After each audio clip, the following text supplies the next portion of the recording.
Pinanasan ko ang malamig na pawis sa aking habang maingat na hinahalo ang dambuhalang kawa ng Royal Sopa de Oro.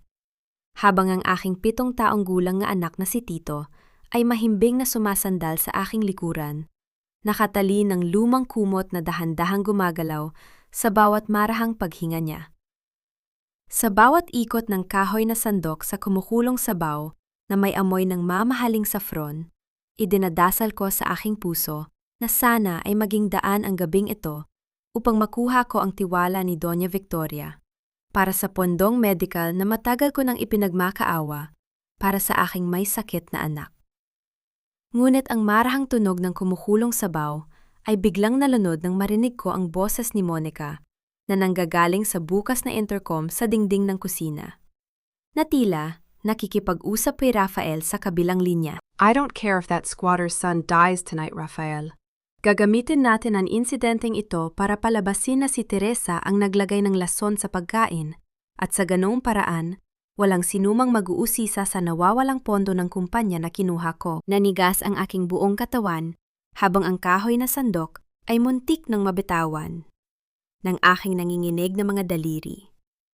Hindi pa man ako nakakabawi sa matinding gulat, bumukas ang pinto ng kusina ng may kalakasan at pumasok si Monica kasama si Doña Victoria, na may dalang mga gwardiya na may mabibigat na hakbang sa makintab na sahig.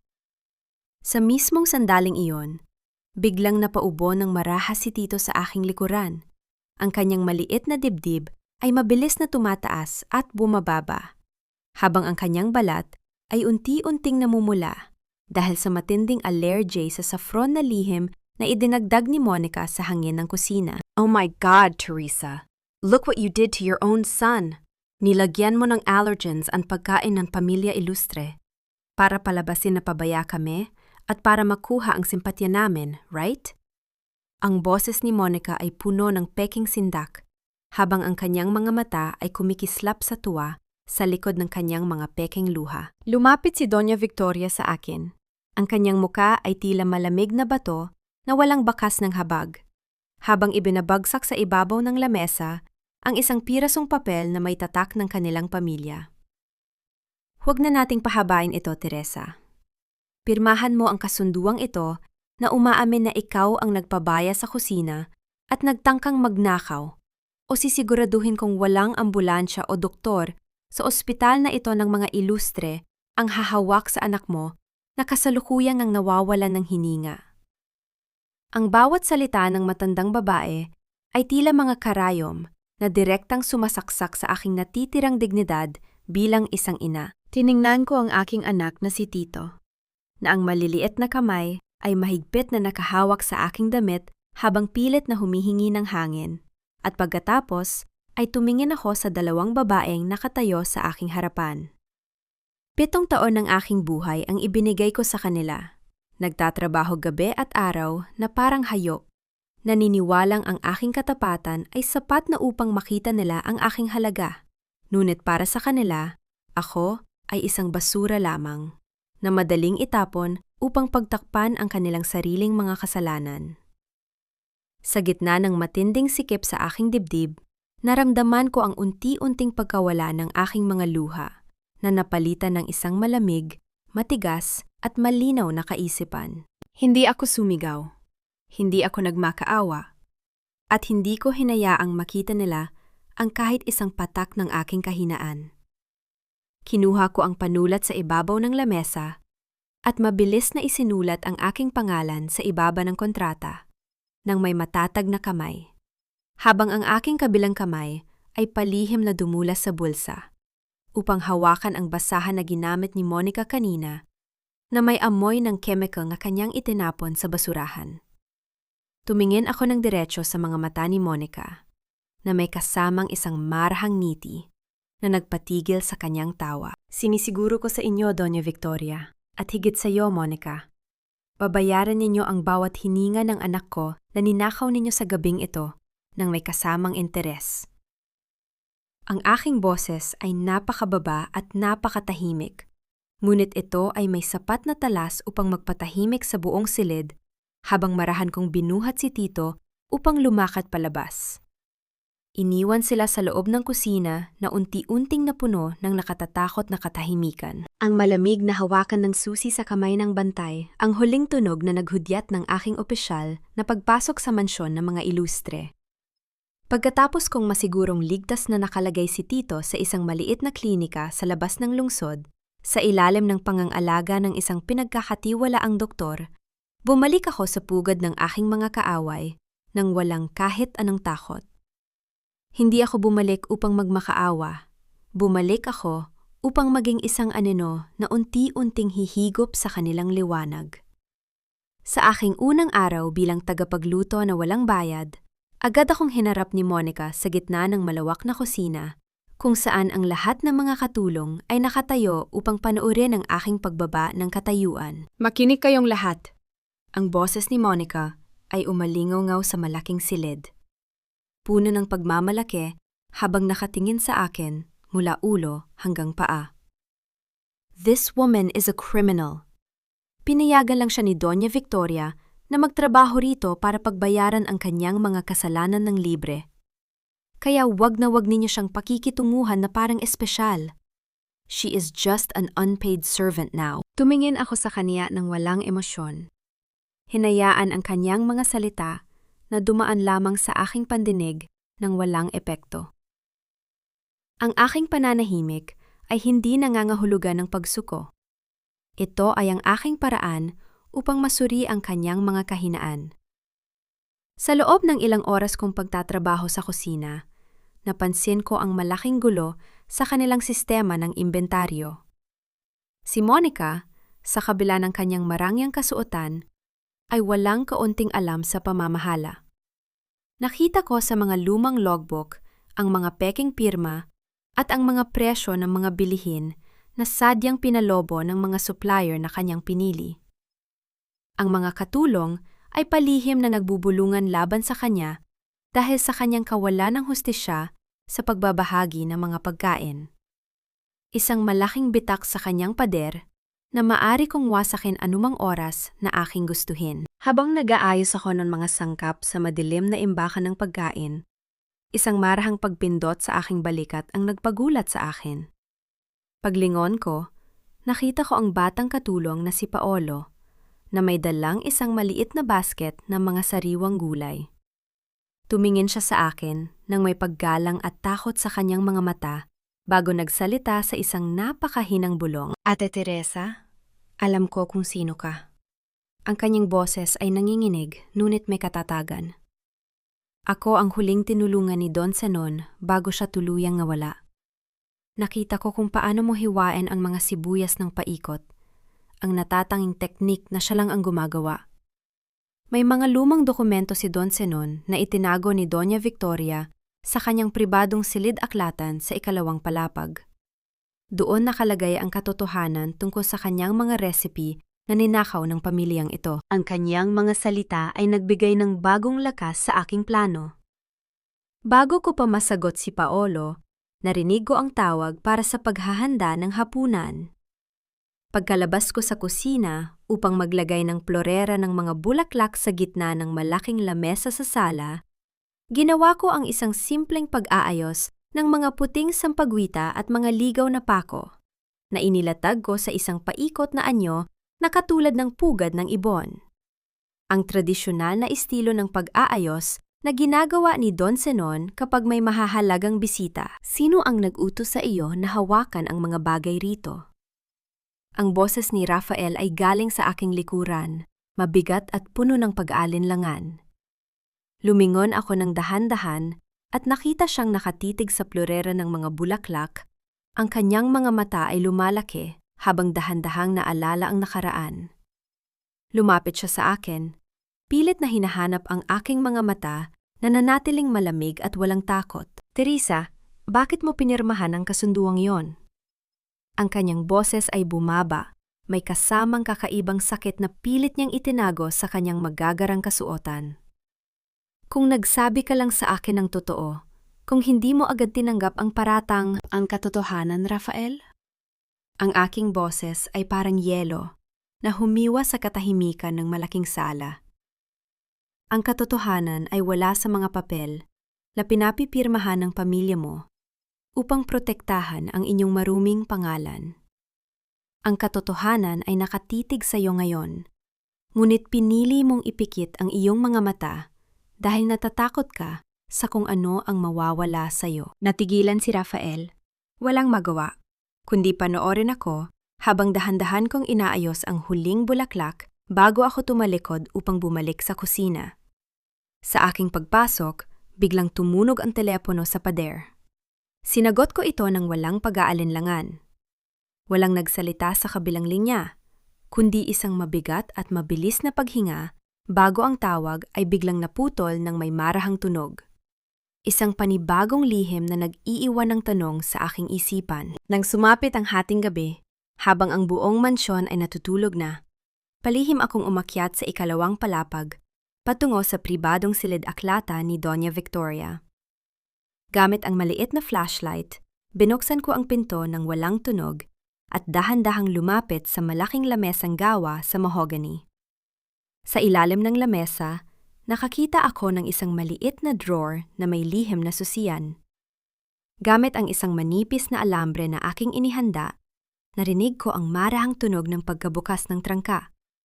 Sa loob ay nakalagay ang isang lumang notebook na may gintong marka ng mga inisyal ni Doña Victoria. Ngunit bago ko pa mahawakan ng libro, ang mahinang tunog ng mga bakal na susi na nag-uumpugan sa baywang ng paparating na tao ay narinig ko mula sa pasilyo sa labas ng pinto. Ang mga hakbang ay mabilis na papalapit at ang anino ng isang tao ay dahan-dahang gumapang sa ilalim ng pinto ng silid-aklatan.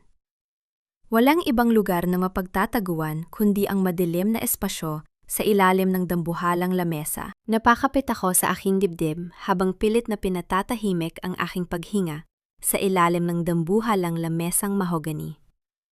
Ang anino sa pinto ay sandaling huminto at narinig ko ang mahinang tunog ng pag-ikot ng susi sa labas bago ang mga yabag ay unti-unting lumayo patungo sa kabilang dulo ng pasilyo. Nakahinga ako ng maluwag. Ngunit alam kong hindi pa ito ang tamang oras upang makuha ang notebook. Mabilis akong lumabas mula sa silid-aklatan at bumalik sa kusina, kung saan ang unang liwanag ng umaga ay hudyat ng isang bagong labanan. Kinaumagahan, ang buong mansyon ay naging abala dahil sa pagdating ng mga mahahalagang mamumuhunan mula sa Espanya at Amerika. Nag-utos si Doña Victoria ng isang engrandeng hapunan na magpapakita ng pinakamataas na kalidad ng tradisyonal na pagkaing Pilipino. Nakita ito ni Monica bilang kanyang pagkakataon upang magningning sa harap ng mga bisita. Palihim siyang pumasok sa aking personal na sulok sa kusina at ninakaw ang aking sulat kamay na recipe para sa modernong bersyon ng adobo, isang ulam na gumagamit ng katas ng purong tsokolate at katutubong suka upang lumika ng isang kakaibang lasa. I will handle the main dish tonight. Ang boses ni Monica ay puno ng kayabangan habang kinakausap ang mga katulong sa kusina. Hawak ang aking papel. Huwag ninyong hahayaan si Teresa na lumapit sa kahit anong kalan. I don't want a criminal ruining my presentation. Pinanood ko siya mula sa malayo na may tahimik na ngiti. Alam kong ninakaw niya ang aking listahan. Ngunit ang hindi niya alam ay ang sining ng pagluluto ay hindi lamang nakasulat sa papel. Ito ay nasa pakiramdam at tamang oras ng paghahalo.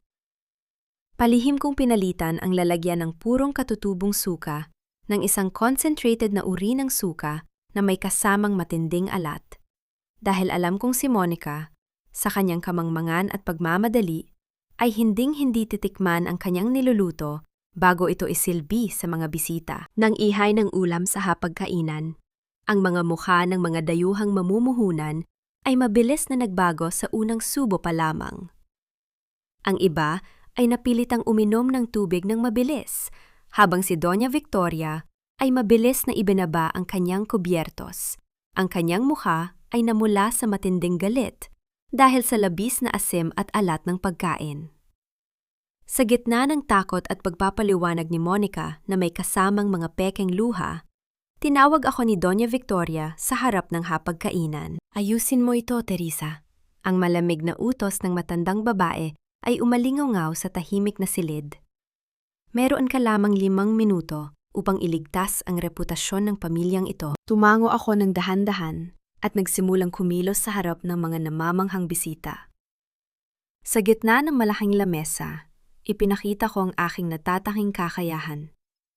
Sa pamamagitan ng mabilis at tumpak na pag-ikot ng aking kutsilyo sa ibabaw ng chopping board, hinati ko ang mga sariwang gulay ng paikot sa loob lamang ng ilang segundo, isang sining na nagpagising sa interes ng mga dayuhan. Ginamit ko ang aking sariling teknik upang balansehin ang lasa ng ulam gamit ang tamang dami ng pulot-pukyutan, gata ng niyog, at ang lihim na sabaw ng tsokolate na aking inihanda. Habang nagluluto, naramdaman ko ang kakaibang amoy ng isang lumang garapon na aking natagpuan sa pinakailalim ng imbakan, na may sulat kamay na label na Don Senon, 1978, lihim na patis. Isang pahiwatig na muling nagpatibay sa aking paniniwala na ang aking guro ay talagang narito sa mansyong ito sa nakaraan. Nang ihain ko ang aking bersyon ng adobo, ang unang subo ng mga dayuhang bisita ay sinundan ng mga tango ng pagsang-ayon at marahang palakpakan. Ang ulam ay naging isang malaking tagumpay na naging dahilan upang tuluyang mapahiya si Monica sa harap ng lahat, habang ang mga mata ni Doña Victoria ay nagsimulang tumingin sa kanya nang may matinding pagdududa tungkol sa kanyang tunay na kakayahan. Pagkatapos ng hapunan, habang ang lahat ay abala sa pag-alis ng mga bisita, tinawag ako ni Doña Victoria sa kanyang madilim na silid. Nakaupo siya malapit sa bintana. Hawak ang isang lumang larawan na tila kinuha mula sa isang lumang cabinet. Nang lumapit ako, iniharap niya sa akin ang larawan ni Don Senon na nakatayo kasama ang isang batang babae na may eksaktong mukha ng aking yumaong ina. Sino ka ba talaga, Teresa? Ang kanyang boses ay tila bulong mula sa nakaraan, habang ang aking pandinig ay napuno ng amoy ng lumang papel at alikabok mula sa larawan na kanyang hawak. Ako ay isang simpleng tagapagluto lamang, Doña Victoria. Ang aking malamig na sagot sa matandang babae habang itinutuwid ko ang aking tayo sa gitna ng kanyang silid. Ngunit ako ay isang tagapagluto na alam kung paano ibalik ang mga bagay na sadyang minakaw mula sa amin. Hindi ko na nahinintay ang kanyang sagot at marahan akong naglakad palabas. Iniwan siyang nakatitig sa lumang larawan ng may malalim na pag-iisip. Alam kong ang aking misteryo ay nagsisimula ng gumulo sa kanyang isipan. Ngunit wala akong oras para sa kanyang mga tanong dahil si Monica ay mabilis nang gumagalaw para sa aking susunod na pagbagsak. Matapos ang kahihiyang natamo sa harap ng mga dayuhang mamumuhunan, hindi na nakapaghintay si Monica na tuluyan akong patalsikin. Nagplano siya ng isang maruming pakana upang akusahan ako ng pagnanakaw ng pinakamahalagang alahas ni Doña Victoria. Ang isang kwintas na gawa sa mga purong brilyante na pamana pa ng kanilang mga ninuno. Bago pa man magsimula ang kanyang plano, nakatanggap ako ng isang mabilis na babala mula kay Aling Marites na nagkunwaring naghahatid ng mga sariwang prutas sa likod ng kusina. Teresa, mag-ingat ka. Ang bulong niya habang mabilis na inilalagay ang mga mansanas sa mesa. Nakita ko ang personal na katulong ni Monica na si Brenda na pumasok sa silid mo kanina na may dalang isang maliit na pulang kahon. May kung anong itinago siya sa ilalim ng iyong kama. Tumango ako ng dahan-dahan. Ang aking puso ay nanatiling kalmado sa kabila ng kanyang ibinalita. Sa tulong ni Paolo na nagkunwaring naglilinis ng pasilyo, upang harangan ang paningin ng mga gwardiya, pumasok ako sa aking maliit na silid. Nahanap ko ang pulang kahon sa ilalim ng aking kutson. Gamit ang aking guwantes sa kusina, upang hindi maiwan ang aking mga daliri sa ibabaw ng kahon, palihim kong inilabas ang kwintas at mabilis na naglakad patungo sa garahe, kung saan nakaparada ang marangyang kotse ni Monica. Sa pamamagitan ng bukas na bintana, maingat mong isinilid ang kwintas sa loob ng kanyang mamahaling designer handbag na kanyang iniwan sa likod ng upuan. Pagkalipas ng isang oras, ang buong mansyon ay nabulabog sa malakas na boses ni Monica na naguutos sa mga gwardiya na i-lock ang lahat ng mga pinto ng mansyon. Kasama niya si Doña Victoria at si Rafael na may mabibigat na mukha dahil sa balita ng nawawalang kwintas. I am sure she took it, Grandmother. Ang sigaw ni Monica ay umalingaw sa buong sala habang itinuturo ako ng kanyang daliri. She is desperate for money for her sick son. Sino pa ba ang magnanakaw dito kundi ang isang taong may maruming nakaraan? Sumunod ang lahat sa paghahanap sa aking maliit na silid. Hinalugog ng mga gwardiya ang aking kama, ang aking cabinet, at ang bawat sulok ng silid sa ilalim ng masayang panonood ni Monica na naghihintay sa aking pagbagsak. Ngunit nang matapos ang paghahanap, walang pulang kahon o kwintas na nahanap ang mga gwardiya. Ang kanyang mukha ay mabilis na namutla. Ang kanyang mga mata ay lumaki sa matinding gulat. Upang maging pata sa lahat, Doña Victoria, ang aking boses ay sumingit sa katahimikan ng silid, may kasamang malamig at matatag na tono. Bakit hindi natin i-search ang mga gamit ng lahat ng tao rito sa mansyon? Kasama na ang mga sasakyang umalis at pumasok ngayong araw upang walang masabi ang sinuman. Sumang-ayon si Doña Victoria na nais nang matapos ang kaguluhan. Sumunod ang lahat patungo sa garahe upang suriin ang kotse ni Monica. Nang buksan ng gwardiya ang likod ng kotse at ilabas ang kanyang designer handbag, ang pulang kahon ay dahan-dahang inilabas sa harap ng lahat. Ang kwintas ng mga brilyante ay kumislap sa ilalim ng liwanag ng araw. This is not mine!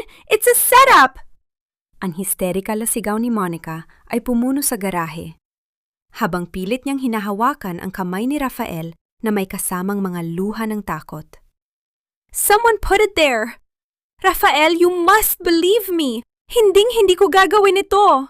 Kumuha ako ng isang basong malamig na tubig mula sa lamesa sa tabi ko at dahan-dahang ininom ito. Pinapanood ang kanyang nakatutuwang pag-iyak sa harap ng mga pulis na tinawag ni Doña Victoria. Lumapit ako sa kanya ng sapat upang marinig niya ang aking mahinang bulong. Ang sarili mong hukay ay pinalalim mo, Monica. Huwag kang mag-alala. Marami pa akong inihahandang regalo para sa iyo. Tumingin ako kay Rafael at ang aking mga mata ay nakatagpo ng kanyang tingin. Walang kahit anong gulat sa kanyang mukha, kundi isang malalim na pagkabahala at lungkot. Alam ba niya ang mga laro ni Monica mula sa simula? Bago ko pa masagot ang aking sariling tanong, si Ate Susan ay mabilis na tumakbo patungo sa akin mula sa gate ng mansyon. Ang kanyang paghinga ay mabilis at puno ng takot. Lumapit siya sa aking tainga at bumulong ng isang balita na nagpalamig sa aking buong katawan. Tere, si Tito?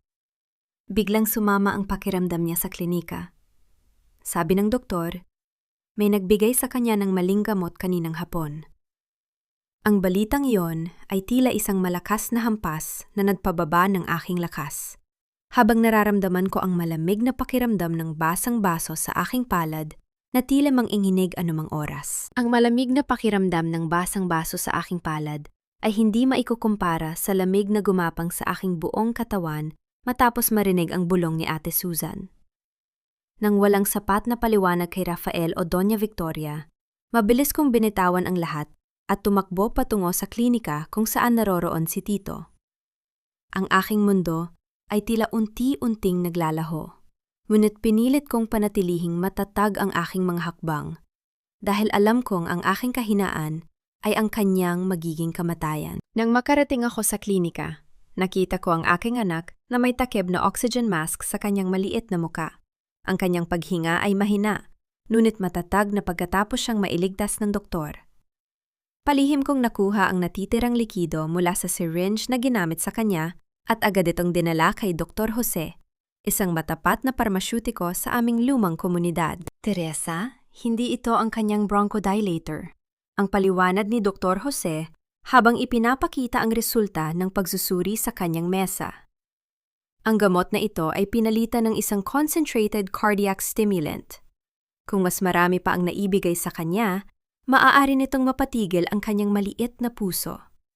This is highly prohibited for children with his condition. Ang aking mga kamao ay mahigpit na naggapit sa gilid ng lamesa. Alam kong si Monica ang may gawa nito. Ngunit sino ang kanyang naging kasangkapan sa loob ng klinika? Naalala ko na si Ate Susan ang tanging kasama ni Tito sa mga oras na iyon. Pagbabalik ko sa klinika, hinarap ko siya sa dulo ng madilim na pasilyo. Susan, sabihin mo sa akin ang katotohanan. Ang aking boses ay napakababa, ngunit may kasamang kakaibang bigat. Sino ang lumapit sa gamot ni Tito kaninang hapon habang wala ako? Natigilan si Susan. At ang kanyang mga mata ay mabilis na napuno ng mga luha ng takot. Nanginginig ang kanyang mga kamay habang mahigpit niyang hinahawakan ang aking palad, pilit na humihingi ng aking tiwala. Tere, sumusumpa ako sa buhay ng aking mga anak. Hinding-hindi ko magagawa yan kay Tito.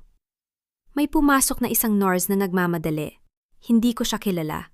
At sinabi niyang kailangan daw palitan ang swero ng bata. Ang kanyang pag-iyak ay puno ng matinding sakit at naglalabang konsensya, isang eksena na nagparamdam sa akin ng kakaibang pagdududa.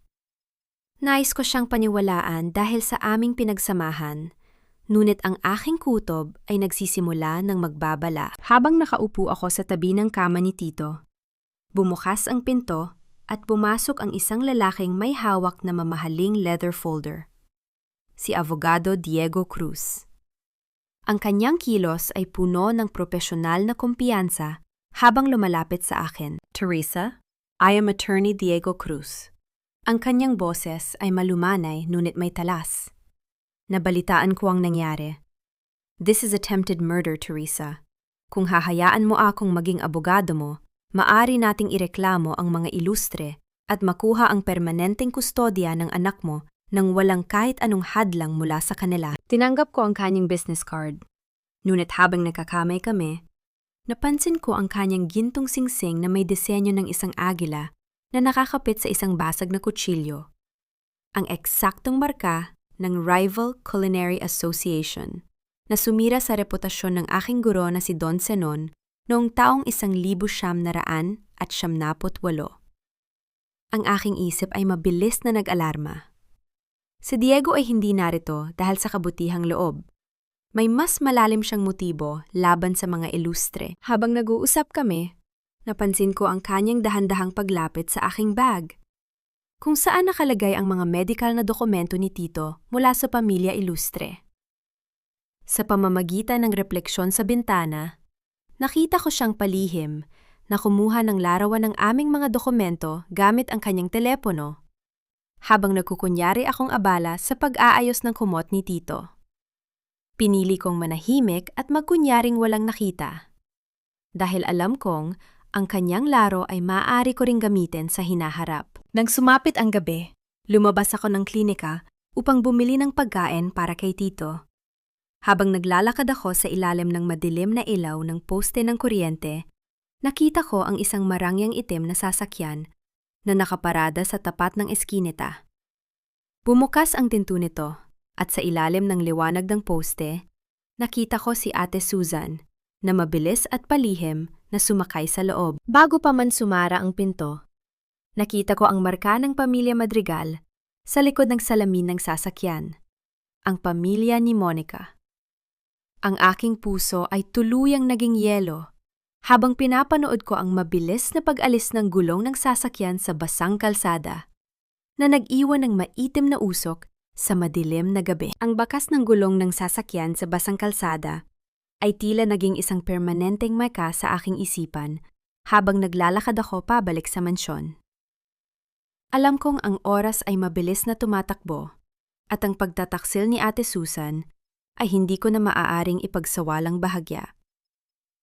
Sa loob ng aking silid, inihanda ko ang huling piraso ng aking sandata, isang itim na flash drive na naglalaman ng mga detalyadong dokumento ng korupsyon ni Monica, ang kanyang mga peking transaksyon, at ang mga patunay na siya ang naglipat ng pondo ng Ilustre Group sa kanyang sariling mga lihim na account. Bukas ng umaga, matatapos na ang lahat, ang bulong ko sa aking sarili habang inilalagay ang drive sa tabi ng aking higaan. Dahil sa matinding pagod ng aking katawan at isipan, hindi ko napansin ang dahan-dahang pagbigat ng aking mga mata at tuluyan akong nakatulog sa loob ng 2 oras. Sa gitna ng kadiliman ng gabi, ang pinto ng aking silid ay marahang bumukas ng walang kaunting tunog. Isang anino ang dahan-dahang lumapit sa aking higaan. Si Ate Susan, na may mga luha ng takot at nanginghinig na mga kamay, ay dahan-dahang kinuha ang itim na flash drive mula sa ibabaw ng lamesa at pinalitan ito ng isa pang drive na may eksaktong anyo, ngunit naglalaman ng ganap na magkaibang mga dokumento na ibinigay sa kanya ni Monica. Ang aking pagod ay naging kanyang kaligtasan upang maisagawa ang krimen nang hindi ko namamalayan. Kinaumagahan, sa loob ng marangyang boardroom ng Ilustre Group, ang hangin ay puno ng matinding tensyon. Nakaupo si Doña Victoria sa dulo ng mahabang lamesa, habang si Rafael ay nakatayo sa tabi ng bintana na may seryosong mukha. Si Monica ay nakaupo sa kabilang bahagi, may kasamang mapagmataas na ngiti na tila alam na ang magiging daloy ng laro. Pumasok ako na may suot na aking simpleng uniforme sa kusina. Hawak ang flash drive na aking pinaniniwalaang magliligtas sa akin. Doña Victoria, narito ako upang ipakita kung sino ang tunay na nagnanakaw sa inyong kumpanya. Ang aking boses ay umalingaw-ungaw sa buong silid habang isinasaksak ko ang drive sa projector. Ngunit nang bumukas ang screen, ang aking puso ay tila tumigil sa pagtibok. Sa halip ng mga dokumento ng korupsyon, ang lumabas sa screen ay mga larawan ko na tila niyayakap si Rafael mula sa mga anggulong sadyang binuo upang magmukhang mapangakit, kasama ang mga sulat kamay na blackmail letters na humihingi ng 10 milyong piso kapalit ng aking pananahimik tungkol sa kustodya ni Tito. I told you, grandmother! Ang boses ni Monica ay mabilis na sumingit, puno ng pekeng galit at tagumpay. She is just a gold digger! Kinamit niya ang kanyang anak para blackmailin si Rafael at ang pamilya natin. Bago pa man ako makapagsalita upang ipagtanggol ang aking sarili, ang pinto ng boardroom ay muling bumukas at pumasok si Ate Susan, na may suot na mamahaling damit na malinaw na binili para sa kanya. Tumingin siya sa sahig, pilit na iniiwasan ng aking mga mata habang nagsasalita sa harap ng mga board member. Totoo po ang lahat ng yan. Ang boses ni Susan ay nanginginig, ngunit may sapat na katatagan upang tapusin ang aking buhay. Binayaran ako ni Teresa para magsinungaling sa inyo. Pinilit niya akong makipagtulungan para blackmailin si Sir Rafael gamit ang kanyang anak na may sakit. Ang sakit ng pagtataksil mula sa taong aking itinuring na pamilya ay tila isang matalim na kutsilyo na sumaksak sa aking likod, ngunit pinilit kong manatiling matatag. Pumasok ang mga gwardiya at ang 2 pulis upang arestuhin ako. Lumapit si Rafael sa akin. Ang kanyang mga mata ay puno ng matinding pagmamakaawa habang hinahawakan ang aking siko. Teresa, please, tell them it's not true. Ang kanyang bulong ay puno ng takot para sa aking kaligtasan. Sabihin mong nagkamali ka lang, pirmahan mo ang pagbawi sa mga akusasyon at ako na ang bahala sa mga pulis. Huwag mong gawin ito sa sarili mo. Marahan ko siyang tiningnan at dahan-dahang inalis ang aking siko mula sa kanyang pagkahawak. Tinatanggihan ang kanyang tulong ng walang pag-aalinlangan. Hindi ko kailangan ng isang tagapagligtas na nakatira sa loob ng bahay ng mga magnanakaw, Rafael.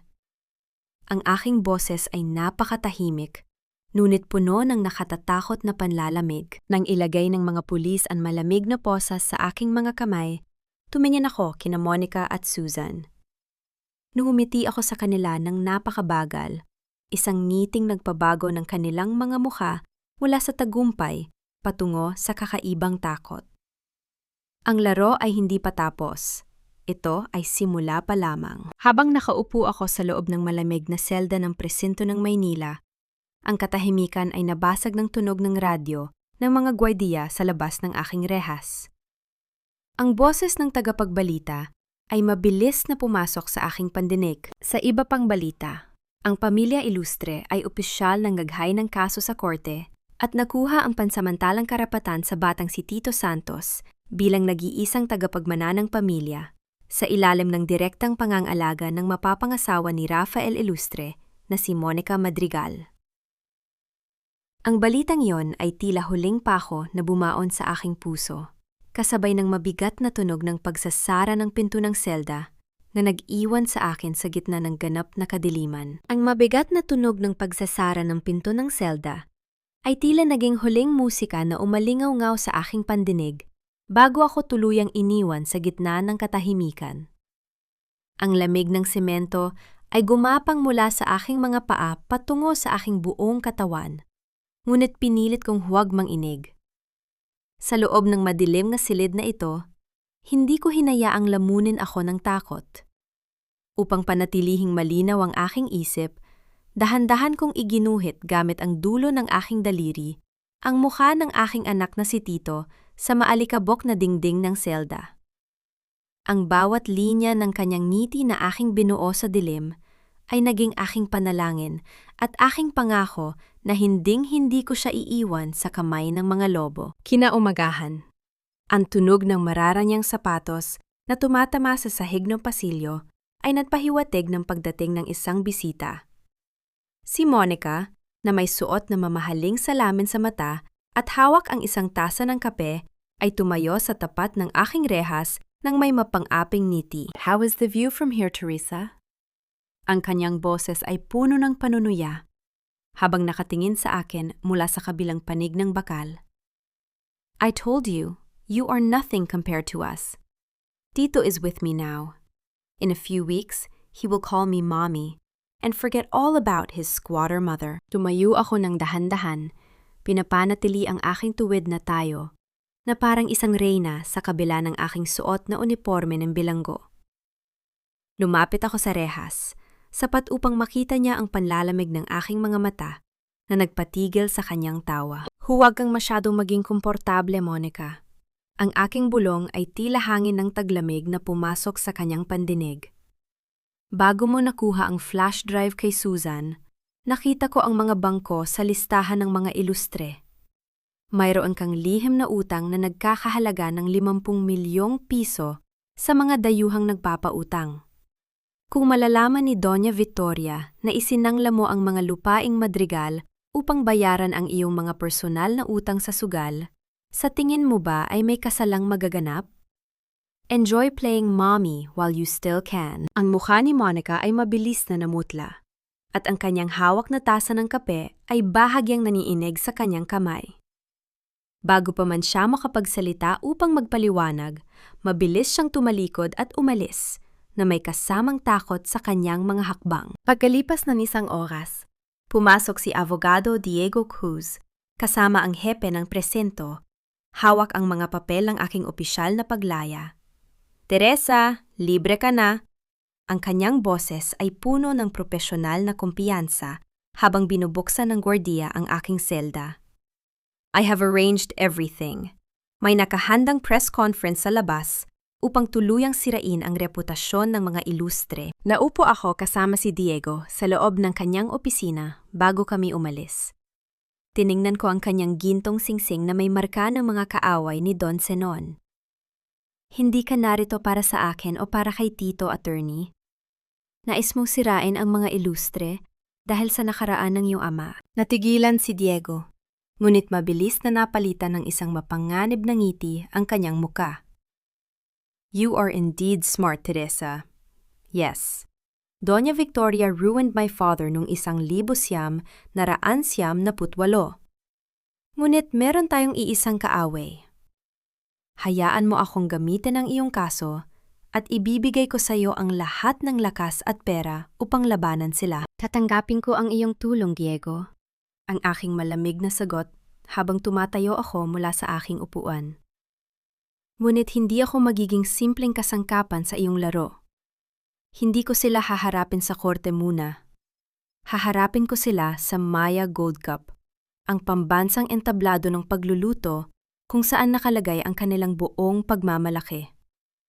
Doon natin sila wawasakin sa harap ng buong bansa." Matapos makuha ang aking mga personal na gamit mula sa bag na ibinalik ng gwardiya, nakakita ako ng isang maliit na nakatuping papel sa pinakailalim na hindi ko doon inilagay noon.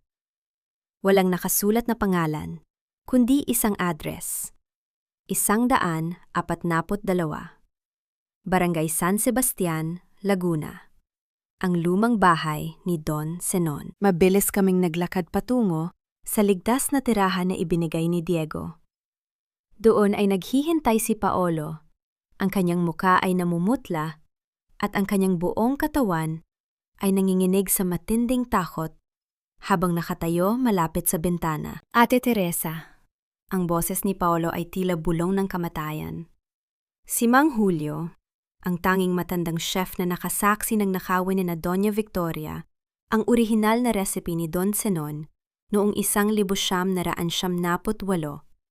Natagpuan siya kaninang hapon na wala ng buhay sa kanyang bahay sa Laguna.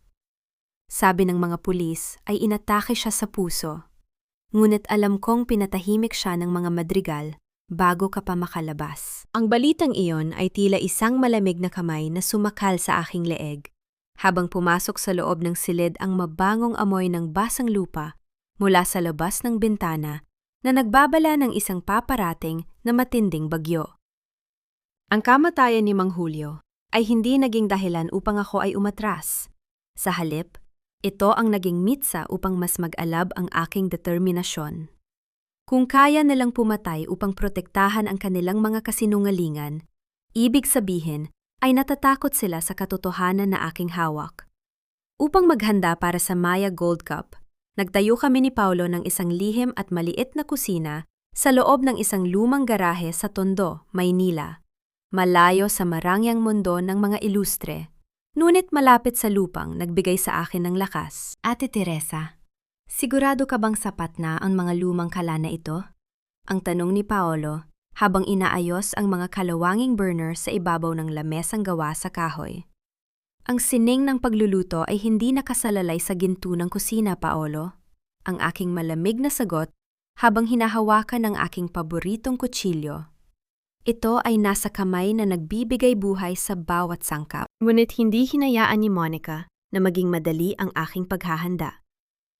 2 araw bago ang pre-qualification round ng paligsahan, palihim na pinasok ng kanyang mga tauhan ang aming lihim na kusina sa gitna ng gabi. Sinira nila ang aming mga supply, itinapon ang aking mga espesyal na pampalasa at binuhusan ng langis ng gasera ang aking mga inihandang katutubong suka. Nang pumasok kami ni Paolo kinaumagahan, ang amoy ng gasera at ang mga basag na garapon sa semento ay sapat na upang magpaiyak sa aking batang katulong. Wala na, Ate Teresa. Ang boses ni Paolo ay puno ng matinding pighati. Wala na tayong gagamitin para sa paligsahan sa Makalawa. Tumingin ako sa paligid nang walang kahit isang patak ng luha sa aking mga mata. Hindi ko hahayaang magtagumpay si Monica sa kanyang mabababang paraan. Hindi nakasalalay ang ating lasa sa mga mamahaling pampalasa na kanyang sinira, Paolo. Bibili tayo sa Divisoria. Sa gitna ng siksikan at maingay na palengke ng Divisoria, dinala ko si Paolo upang maghanap ng mga alternatibong sangkap. Habang naglalakad kami, nakita ko ang isang matandang tinderang si Aling Nena na natumba ang kanyang basket ng mga luya at bawang dahil sa nagmamadaling mga tao. Huminto ako at dahan-dahang tinulungan siyang pulutin ang kanyang mga paninda nang walang pag-aalinlangan sa aking uniforme. Bilang pasasalamat, hinawakan ng matandang babae ang aking kamay at ibinigay sa akin ang kanyang pinaka-espesyal na talyasi. Isang mabigat at lumang kawali na gawa sa maitim na bakal na kanyang ginamit sa loob ng ilang henerasyon. Ang kawaling ito ay may sariling kaluluwa, anak. Ang bulong ng matanda na may kasamang ngiti. Gamitin mo ito upang ipakita ang tunay na lasa ng ating lupa. Ginamit ko ang talyasi upang lumihan ng isang bagong bersyon ng aking ulam. Sa halip na gamitin ang mga nasirang imported na saffron, gumamit ako ng mga lokal na wild ginger, katutubong suka ng niyog o sukang tuba, at purong cacao beans mula sa Mindanao upang lumihan ng isang kakaibang sarsa na may mas malalim at mas masarap na lasa kaysa sa orihinal. Nang sumapit ang araw ng pre-qualification round, nagpakita ako sa harap ng mga kamera ng pambansang telebisyon sa ilalim ng pangalang Terenang Tondo. Sa aking pagluluto, Ang bawat kilos ko ay puno ng kapangyarihan at katiyakan. Nang matapos ang oras, inihain ko ang aking ulam sa harap ng mga tanyag na hurado. Ang unang subo pa lamang ng sikat na culinary critic ay sinunda ng isang matagal na katahimikan bago siya tumingin sa akin ng may paghanga. This is not just food, ang pahayag ng kritik na narinig ng buong bansa. This is the rebirth of the authentic Filipino soul food. Ito ang lasa ng ating kasaysayan. Sa VIP box ng arena, nakita ko sina Doña Victoria at Rafael na nakatitig sa screen ng telebisyon, habang si Monica ay mabilis na lumabas ng silid na may kasamang matinding galit sa kanyang mukha. Tumingin ako ng diretso sa pangunahing kamera ng telebisyon, pinapanatili ang aking malamig at matatag na tingin at nagsalita para sa buong bansa. Ang tunay na sining ay hindi kailanman nananahaw ng pera o kapangyarihan. Narito ako upang bawiin ang bawat bagay na inyong kinuha mula sa amin. Matapos ang aking matagumpay na pagtatanghal, ibinalita sa akin ni Diego Cruz na isang misteryosong mamimili ang bumili ng lahat ng aking mga natitirang luto sa Tondo sa isang napakataas na halaga upang pundohan ang aking buong kampanya sa paligsahan. Isang lihim na taga-suporta na hindi pa rin nagpapakita ng kanyang tunay na mukha. Nang hating gabing iyon, habang nakaupo ako sa tabi ng lamesa upang basahin ang mga mensahe ng suporta sa aking telepono mula sa mga mamamayan, nakatanggap ako ng isang mensahe mula sa isang hindi kilalang numero na naglalaman ng isang video clip. Mabilis kong binuksan ang video. Ang screen ay nagpakita ng isang madilim at walang benta ng silid na may malamig na sementong dingding. Si Tito ay nakaupo sa isang lumang kahoy na upuan. Ang kanyang maliliit na kamay ay nanginginig habang pinapahid ang kanyang mga luha ng takot. Isang boses na sadyang binago ang pumasok sa aking pandinig sa dulo ng video. Umatras ka sa paligsahan bago sumapit ang huling round o ito na ang huling pagkakataon na makikita mo ang kanyang ngiti. Ang aking buong katawan ay nanigas sa matinding galit, habang ang aking pandinig ay paulit-ulit na pinasok ng tunog ng hikbi ng aking anak sa dulo ng audio ng video na aking hawak. Ang tunog ng hikbi ng aking anak sa dulo ng audio ay paulit-ulit na umalingaw-ngaw sa aking isipan. Tila isang mabigat na orasan na mabilis na nagbibilang ng aking natitirang mga oras. 12 oras na lamang bago ang huling round ng Maya Gold Cup at hinarap ko ang pinakamahirap na desisyon sa aking buhay. Bilang isang ina, ang aking buong katawan ay naguutos na iwanan ang lahat at hanapin si Tito sa bawat sulok ng Maynila. Ngunit bilang isang manlalaro, alam kong ang aking pag-atras ang magbibigay ng ganap na tagumpay kay Monica upang tuluyan niyang hawakan ang buhay ng aking anak. Sa gitna ng aking dusa, ang pinto ng aming ligtas na tirahan ay biglang bumukas ng may kalakasan. Si Ate Susan ay pumasok na may mga pasa sa kanyang mukha at punit ang kanyang simpleng kasuotan, tila galing sa isang matinding pakikipaglaban. Bumagsak siya sa aking paanan, mahigpit na hinawakan ng aking mga binti, habang ang kanyang pag-iyak ay puno ng matinding pagsisisi. Tere, patawarin mo ako. Kasalanan ko ang lahat. Ang kanyang boses ay nanginginig sa matinding takot. Nalaman ni Monica na sinubukan kong kunin ang mga lihim na dokumento ng kumpanya para sa iyo. Pinagbuhatan niya ako ng kamay ng kanyang mga tauhan. Ngunit bago ako tumakas, narinig ko kung saan nila itinago si Tito. Nasa lumang bodega ng mga Madrigal sa Valenzuela ang bata. Kailangan mo siyang ilitas, Tere. Mabilis akong nagpasya ng walang kaanting pag-aalinlangan. Hinarap ko si Paolo na nakatayo sa aking tabi. Paolo, hindi ako maaring umalis sa arena. Kung makikita ni Monica na wala ako sa paligsahan, alam niyang nahanap natin si Tito at maaari niyang ipag-utos na ilipat ang bata. Paolo, gamitin mo ang mga lumang truck ng mga kaibigan natin sa Divisoria. Pumunta kayo sa Valenzuela at iligtas ang aking anak habang pinapanatili ko ang paningin ni Monica sa akin sa loob ng arena. Nang makarating ako sa studio ng telebisyon, ang buong lugar ay puno ng matinding liwanag ng mga ilaw at mga kamera na nakatutok sa amin. Ang huling round ay opisyal nang nagsimula sa harap ng milyon-milyong manonood sa buong bansa. Nakaupo si Monica sa gitna ng mga VIP guest. May kasamang mapagmataas ng ngiti na tila sigurado na sa aking pag-atras. Ngunit nang magtagpo ang aming mga mata, nakita ko ang mabilis na pagkawala ng kanyang kumpiyansa nang makita akong nakatayo sa tapat ng aking kalan. Magsisimula na ang huling 3 oras. Ang opisyal na hudyat ng host ay umalingaw-nangaw sa buong arena. Nagsimula akong kumilos. Ginamit ko ang aking mabigat na talyase upang ihanda ang adobong sinangag na may sarsa ng tsokolate at katutubong suka. Ang aking bawat galaw ay pinanood ng mga kamera, ngunit sa loob ng aking isipan, tanging ang kaligtasan lamang ni Tito ang aking iniisip. Pagkalipas ng 2 oras habang abala ang lahat, nakita ko si Diego Cruz sa tabi ng entablado na may hawak na kanyang telepono. Ipinakita niya sa akin ang isang mabilis na mensahe mula kay Paolo. Ate Teresa, mahigpit ang harang ng mga gwardiya ni Monica sa likod ng bodega sa Valenzuela. Hindi kami makapasok dahil sa makakapal na pinto ng bodega. Ang aking kamay na humahawak sa kutsilyo ay bahagyang nanginig at naramdaman ko ang mabilis na pag-atake ng kaba sa aking dibdib.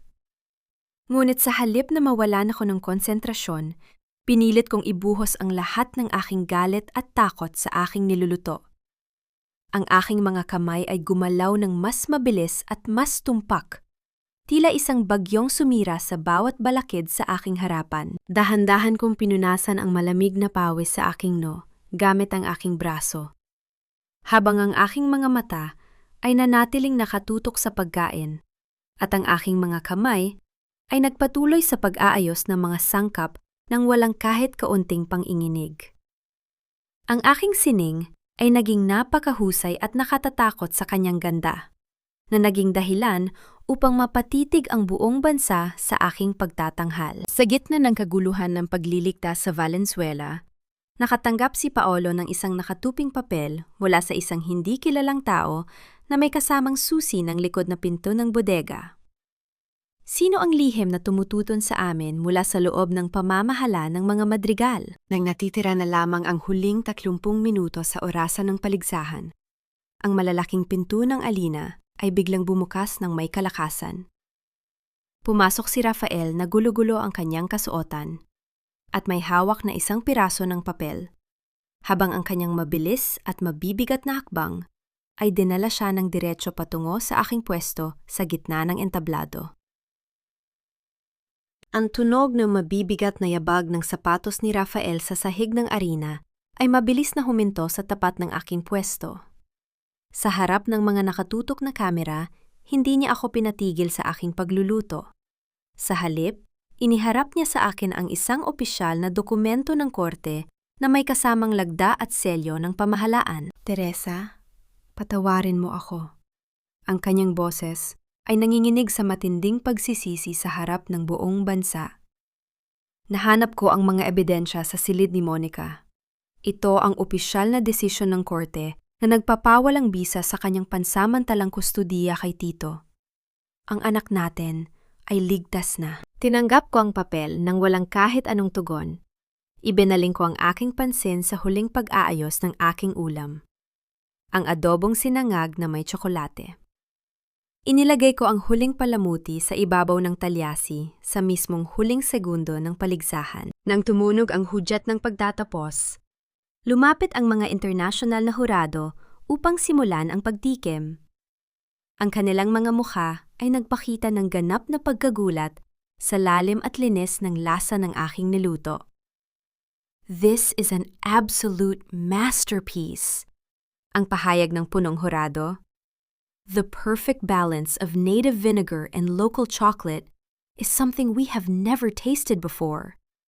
This is the true gold of culinary art. Sa mismong sandali na babasahin na ang pangalan ng kampiyon, bumukas ang likod ng entablado at pumasok si Paolo, hawak ang kamay ni Tito na ligtas at walang kahit anong sugat.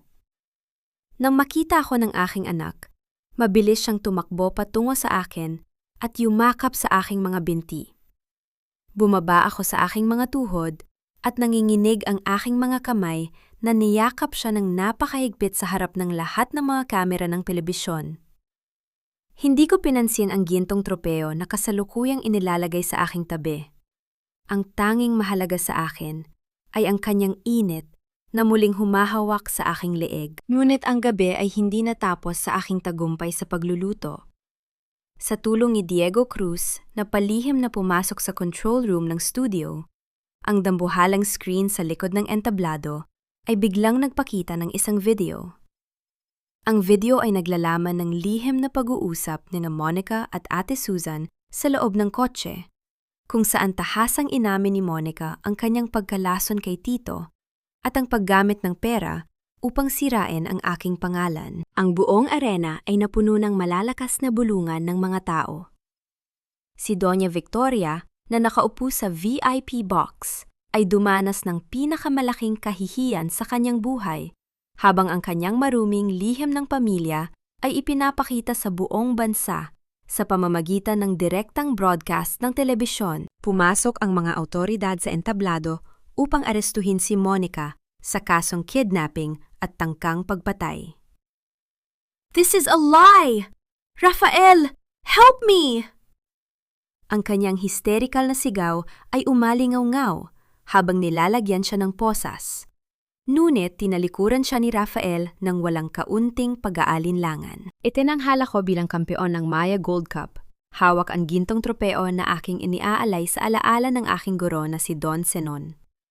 Pagkatapos ng parangal, lumapit sa akin si Rafael na may kasamang mga luha sa kanyang mga mata. Teresa, please, let me make it up to you and Tito. Ang kanyang boses ay puno ng pagmamakaawa. Maaari na tayong maging isang tunay na pamilya ngayon. Ibibigay ko ang lahat para sa inyo. Tiningnan ko siya ng may malamig, ngunit mapayapang mga mata. Rafael, ang isang pamilya ay hindi nabibili ng pangalan o ng inyong yaman. Malaya na ako ngayon, at ang aking anak ay hinding-hindi na muling magiging kasangkapan sa inyong maruming mundo. Bago ako tuluyang lumabas ng arena, lumapit si Doña Victoria na nanginginig ang buong katawan at palihim na inilagay sa aking palad ang isang maliit na nakatuping papel. Hindi ko muna ito binuksan at nagpatuloy ako sa paglakad palabas kasama si Tito at si Paolo. Habang binubuksan ko ang pinto ng sasakyan sa labas ng studio, nakita ko si Diego Cruz na nakatayo malapit sa malaking post, nakatingin sa akin ng may isang mapang-anib at madilim na ngiti. Ang kanyang tunay na laro upang tuluyang sirain ang buong pamilya ilustre ay nagsisimula pa lamang. At alam kong ako ang kanyang naging unang piraso sa larong ito. Sumakay ako sa loob ng kotse at niyakap si Tito habang naririnig ko ang tunog ng pagsasara ng pinto ng sasakyan na nagdala sa amin patungo sa aming ganap na kalayaan. Ang tunog ng pagsasara ng pinto ng sasakyan na nagdala sa amin patungo sa aming kalayaan ay naging simula ng isang tahimik, payapa at maliwanag na yuguto ng aming buhay. Makalipas ang isang taon, ang dating madilim na garahe sa Tondo ay tuluyang naging isang marangal at sikat na restauran na pinangalan ng Tito's Sinangag.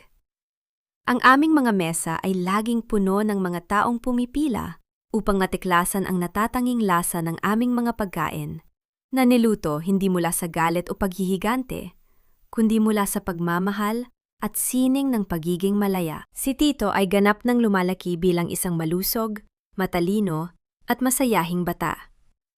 Ang kanyang mga mata ay wala ng bahid ng takot. Sa halip, ito ay puno ng mga ngiti tuwing tinutulungan niya ako sa pag-aayos ng mga sariwang bulaklak sa mga mesa ng aming restauran. Ang mga sugat ng nakaraan ay dahan-dahang pinagaling ng panahon at ng kasiguruhan na kailanman ay wala nang makakaagaw sa kanya mula sa aking piling. Isang hapon, habang abala ako sa paglilinis ng kusina matapos ang tanghalian, naramdaman ko ang presensya ng isang tao sa tapat ng aming pinto. Paglingon ko, nakita ko si Rafael na nakatayo roon. Wala na ang kanyang mamahaling suit o ang arogansa ng isang tagapagmana. Siya ay nakasuot lamang ng simpleng puting polo at ang kanyang muka ay may bakas ng pagod ngunit may sinseridad. Teresa, ang kanyang boses ay mahina at puno ng paggalang habang lumalapit sa counter. Hindi ako narito upang mang-istorbo o humingi ng isang bagay na hindi ko nararapat. Nais ko lamang ipakita sa iyo ito. Inabot niya sa akin ang isang dokumento.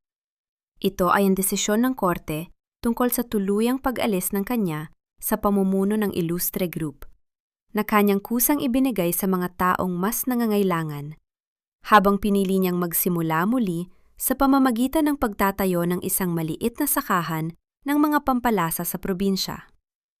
Si Monica ay kasalukuyang naghihirap sa loob ng kulungan, habang si Doña Victoria ay pumanaw sa tahimik na taon dahil sa bigat ng kanyang konsensya at pagkabigo ng kanilang angkan.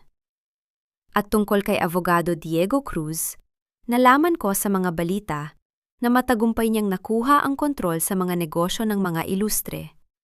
Ngunit, pinili kong putulin ang anumang ugnayan sa kanya dahil natutunan ko na ang tunay na kapayapaan ay nakakamit lamang ng mga taong tumatalikod sa laro ng paghihigante. Binuksan ko rin ang maliit na papel na ibinigay sa akin ni Doña Victoria nung gabing iyon sa arena. Sa loob ay may nakasulat na isang simpleng pangungusap. Patawarin mo ang isang matandang babae na mas pinahalagahan ang pangalan kaysa sa katotohanan. Tinupi ko ang papel at inilagay ito sa loob ng isang maliit na kahon ng mga alaala. Hinaharap ko si Rafael nang may payapang ngiti sa aking mga labi. Salamat sa pagpapakita nito, Rafael. Ang aking tugon ay seryoso, ngunit walang galit sa aking tinig. Ang patawad ay ibinibigay ko hindi dahil karapat-dapat kayo, kundi dahil kailangan kong palayain ang aking sarili mula sa nakaraan. Ngunit ang ating kwento ay tapos na. Ito na ang aking tahanan at dito ako nararapat. Ngumiti si Rafael nang may halong lungkot at paghanga bago siya tumalikod at naglakad palayo sa tahimik na kalsada ng aming komunidad, isang patunay na ang bawat tao ay may sariling landas na dapat tahakin upang matagpuan ang kanilang katubusan. Nang sumapit ang dapit hapon, lumabas ako sa pintuan ng restauran at pinanood ang paglubog ng araw na nag-iwan ng kulay kahel at ginto sa kalangitan ng Maynila.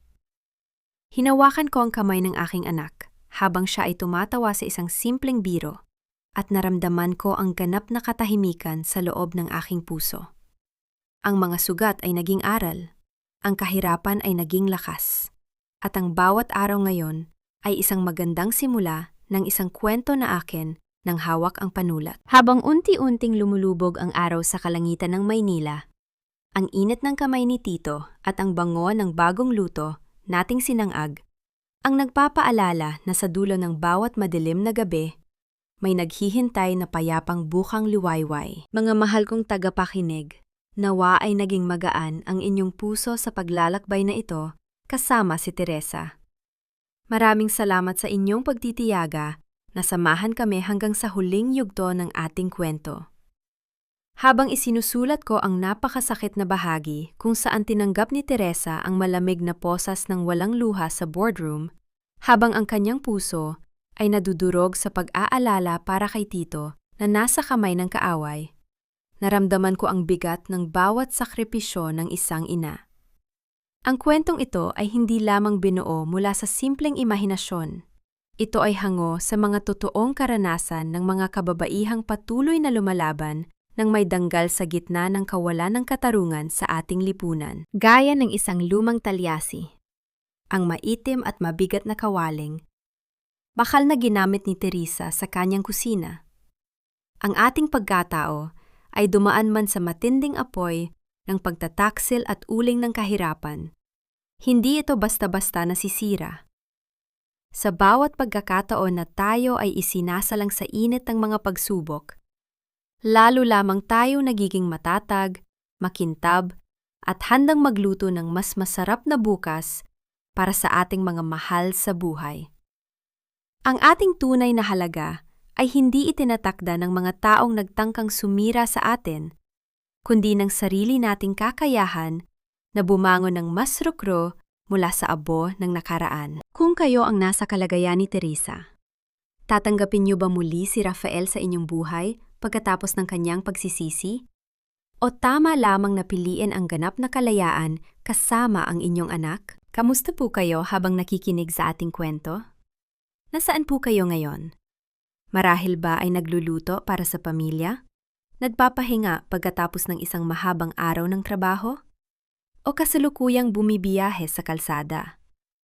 Ibahagi ninyo naman ang inyong saloobin sa pamamagitan ng pag-iwan ng komento sa ibaba. Ang bawat kwento ng inyong buhay ay mahalaga at laging may handang makinig sa inyo rito sa ating komunidad.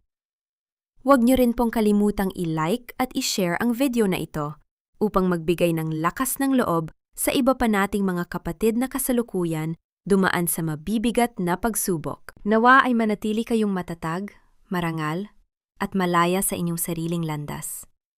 Patuloy tayong maging mga reyna ng ating sariling buhay. Pamagat ng kwento, ang lihim na lasa ng paglaya. Paalala, ang lahat ng mga karakter at kaganapan sa kwentong ito ay katang-isip lamang, nilikha para sa libangan at upang maghatid ng positibong mensahe. Ang karapatang-ari ng kwentong ito ay pagmamay-ari ng channel, Puso Diaries.